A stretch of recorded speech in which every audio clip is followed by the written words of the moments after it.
Хищники озверели совсем, что это такое?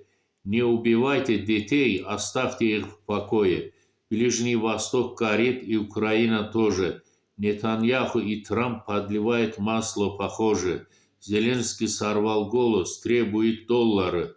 Откуда соберутся 160 тысяч варваров? Столько Путину хочется мобилизовать солдат. Не русские матери устали сыновей своих ждать.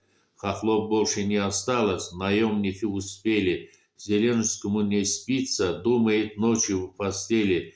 Побольше надо сорвать куш, времени мало осталось. Его даже не интересует, победа кому досталась. Вышвырнули Ирана из Йемена, Трамп и Нетаньяху. Не обернулись назад, как трусливые псы дали маху. Илон Маск очищает для Трампа Ближний Восток. Куда они денутся, куда хлынутся людской поток.